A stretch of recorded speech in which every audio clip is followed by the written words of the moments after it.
Hey guys, Chris here. Tonight I have a 2017 Volvo XC90 T6 all-wheel drive Inscription. I just picked this up from Chris Osberg, who was reviewing it for the Winding Road channel, and I thought I'd give some first impressions tonight and also kind of show what the car looks like from the inside when driving at night, what the headlights are like, what the interior lighting looks like. It's kind of a cool experience and a cool vehicle to drive in the dark, so probably something you're not going to see from a lot of other videos. But figured I'd make a little POV night drive with a little bit of a review here. So there's really a lot to cover on this car. I'm not going to go over everything, but we'll go over as much as we can in this video.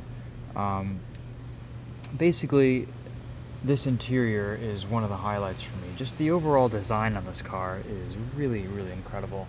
I've spent some time with this XC90 before, with a couple different press cars, one last year and one this year, and the looks and the overall quality and feel and just image of this car has really stuck with me, and it never fails to impress.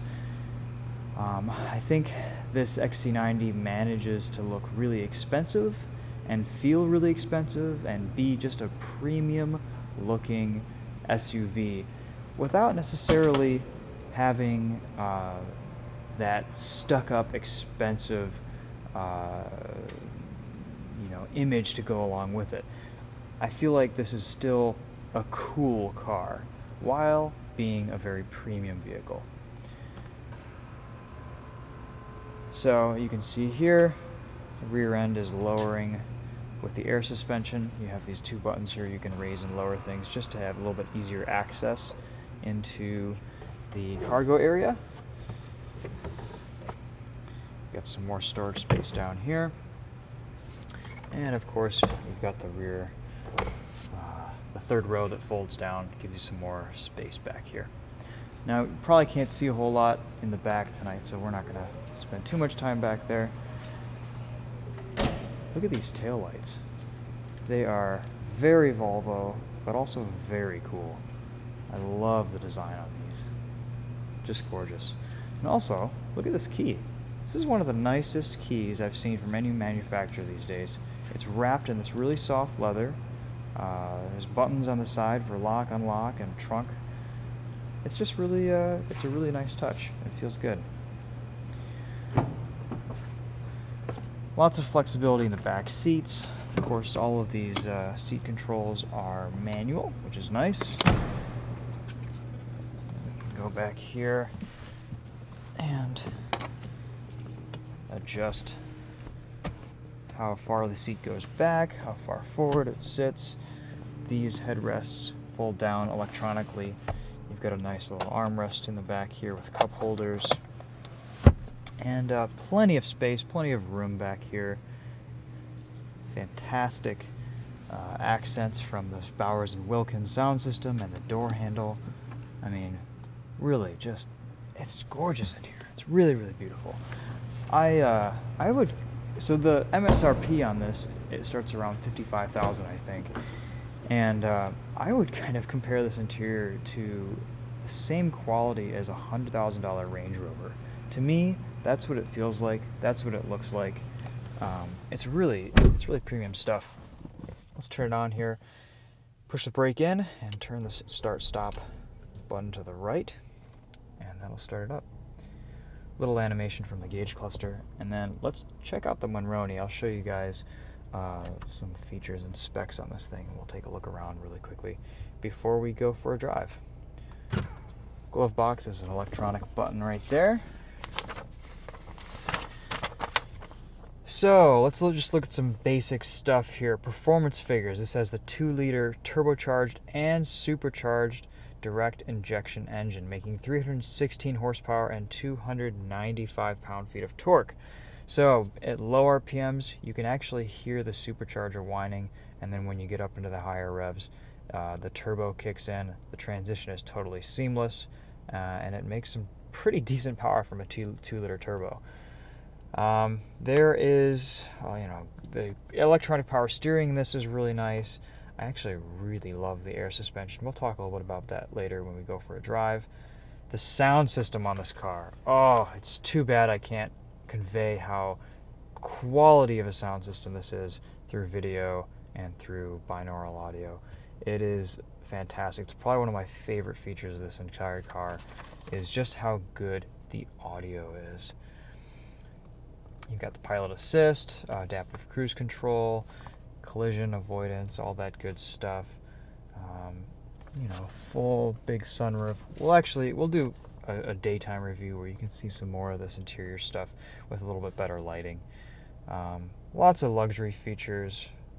Really nice stuff that you'd expect from an SUV. MSRP on this is $54,050. The Inscription features are $5,100 that add the active bending headlights. We'll see those in a minute. They're actually pretty cool and work pretty well. You've got you have Thor's Hammer DRL and Auto High Beam. Let's actually check that out. That's pretty cool. So the DRLs on this car are called Thor's Hammer, and when you look at them, there they are. See that hammer? It's awesome. I love it. Volvo has always had a sense of humor, and it's good to see that they haven't lost that. Speaking of which, this is one of my favorite features in the entire car. Right here, this little Swedish flag on the passenger seat. It's the only place where it shows up in the entire interior, and it's just there. Just some Swedish pride thrown in the mix. I love it. So where were we? Thor's Hammer, that's right. We've got all this display with the infotainment here. Linear wood, walnut wood inlays, which we can't probably see right now, but look really nice and feel really nice, and it's probably one of the nicest wood inlays I've ever seen in any interior. Napa leather key fob and 20-inch wheels, all that good stuff. I'll include all the stuff in the description. You can read through it. Convenience package is $19.50. Luxury package is $31.50. $5.95 for the metallic paint. Graphic heads-up display, which you can probably see right there. All this adds up to $74,000. Is that $74,000 even? I don't know. I can't really read it. It's a little bit iffy on the print quality. So I think it's around $74,000, maybe $74.90. Hard to tell. So there you go. 23 mpg combined, 20 city, 27 highway. Not bad figures for a full-size SUV. Okay, let's put this key in my pocket and go for a drive.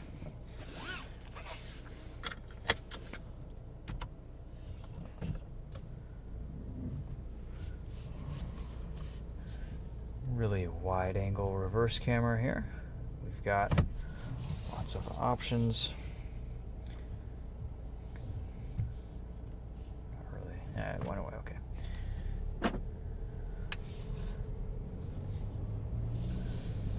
Very nice light steering at low speeds.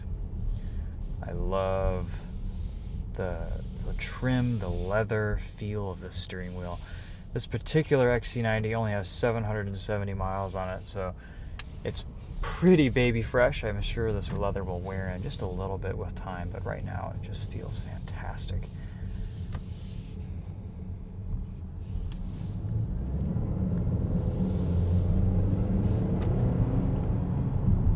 Hear a little bit of supercharger whine.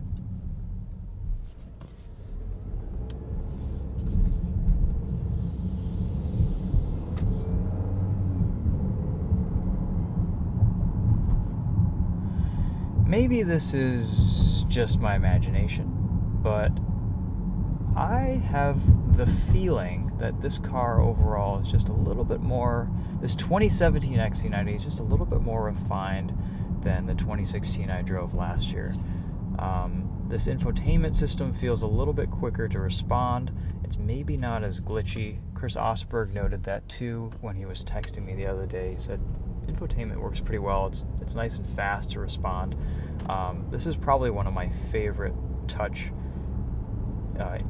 infotainment systems. It works really well. I think with time you'd get really used to it, and it seems to be very intuitive. It's almost Apple-esque. It's taken some inspiration from Tesla. It's taken some inspiration from Apple design and iPod and iPad stuff. They've probably hired some of those same people who worked on those products for this. I wouldn't be surprised. In other ways that this feels a little bit more refined, the engine and the transmission seem really well tuned. I've been leaving this in comfort most of the time. I think that's really the only driving mode that you would drive this in on a daily basis in normal use. It shifts smoothly, it's quiet, it gives you power when you need it. You can see the change of subject. You can see as we're turning here, the headlight illuminate where we're going. You can just see how quickly these headlights light things up and turn. Once we get onto an entrance ramp, it'll be fully dark and we can get a little bit better an idea of how things look. But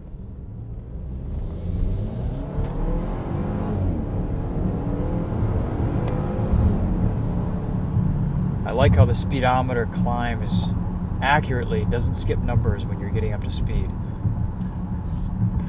That's just nice. It makes you feel like you're going just a little bit quicker. No complaints on the power front. I think this puts down pretty solid power. As far as noise goes, it's just a bunch of whooshing air. I am quite impressed with the handling on this. Pretty high cornering speeds from this, considering how big of a brute it is. I like the steering feel. I know exactly how much grip I have. It's sharp. It's a sharp handling car that maintains a very high level of comfort as well. So it's kind of a dual personality in that respect. But this isn't a performance car. This isn't a performance SUV. This is geared to comfort and noise isolation and just kind of overall luxury enjoyment factor.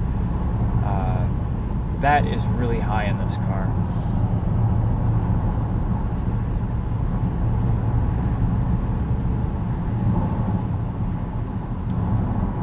It's not the quietest at speed on the highway. There's a little bit of road noise,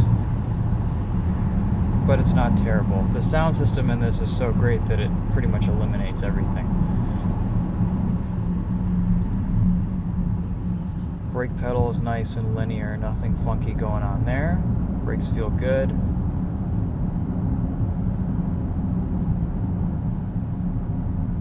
we'll get back on the highway here in a minute. I want to show you some of the pilot assist and how that works. I find myself using cruise control and pilot assist in this car quite a bit.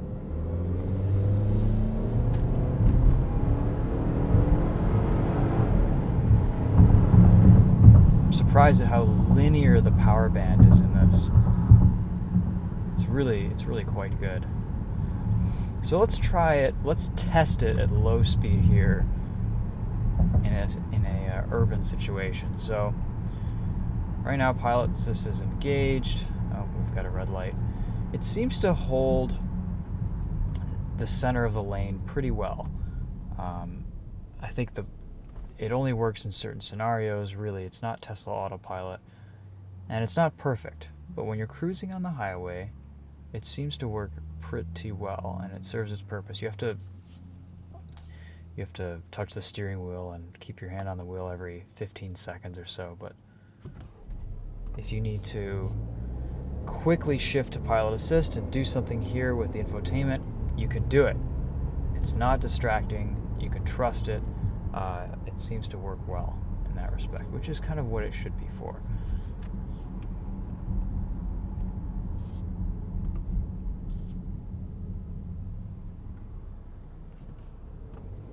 Let's see if we can. There we go.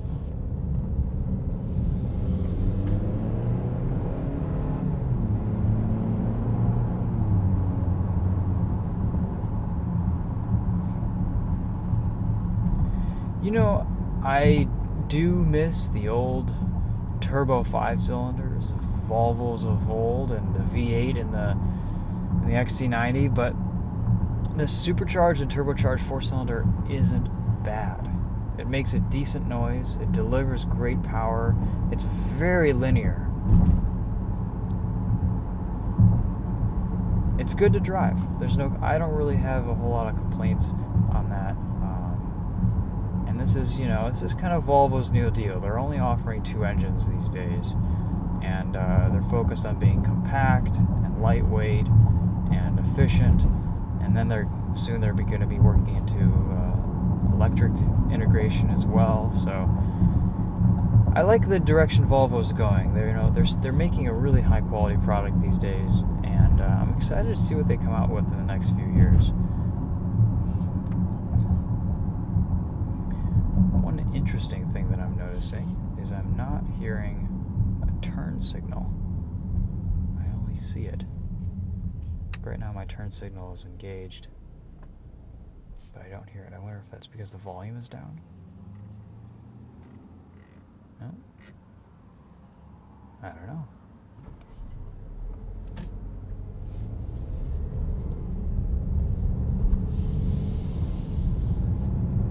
Alright, let's do some autopilot action here,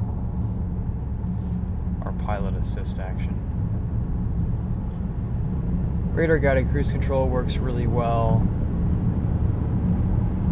I like how easily you can turn on and turn off lane keep assist and little systems throughout the car.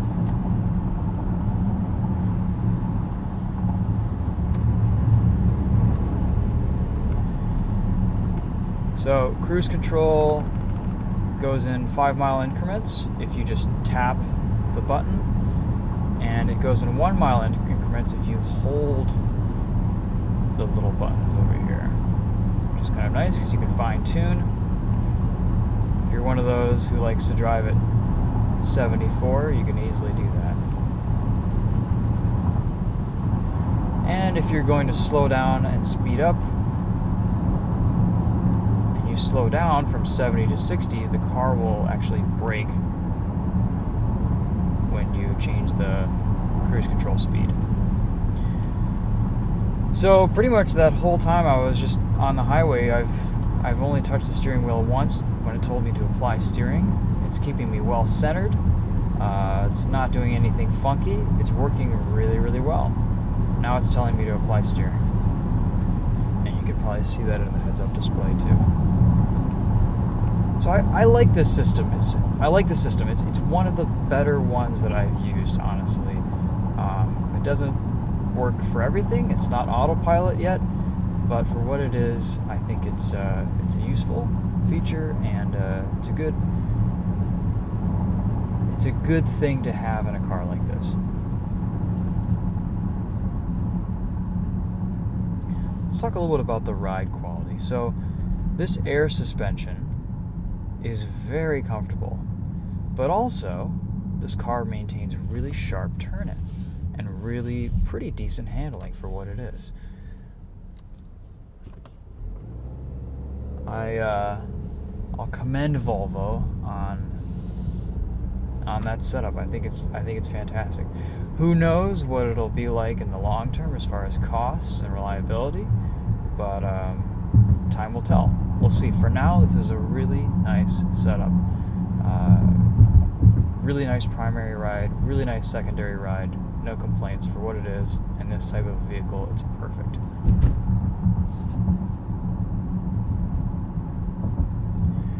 Another thing I like about this is it's very, very well buttoned together in here. There aren't any rattles. There aren't anything little funky distractions going on with the interior bits rattling around and making noise. This is a really, really nice interior to feel and touch and be in. All the touch points are really nice. They're either leather or they're metal or they're just the smooth piano black plastic. Again, we'll do a drive during the day and we can see some more of those features, but for now, I kind of wanted to show you what this car is like to drive at night.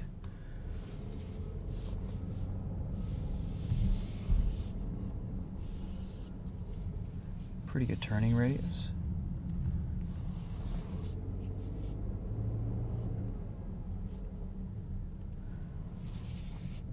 Again, really pretty solid effort from Volvo here. I am definitely a fan. One thing that I find is a little bit weird is I feel like to start the car, you turn it over to the right. I feel like to stop the car, you should turn it over to the left. That would be kind of cool, but it's to the right. That'll turn it off.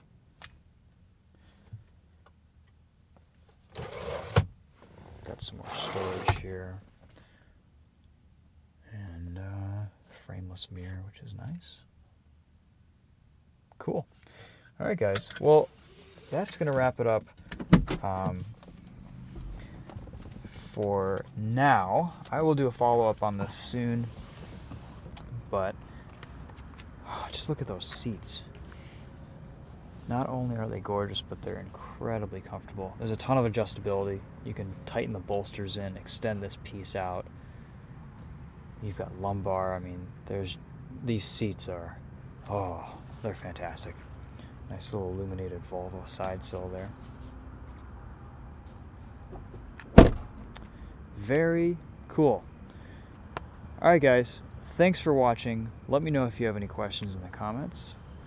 I think in this class of vehicle, if you want a Volvo, if you've bought Volvos, if you're into the whole Volvo life, you're going to get this car. You're going to buy a Volvo.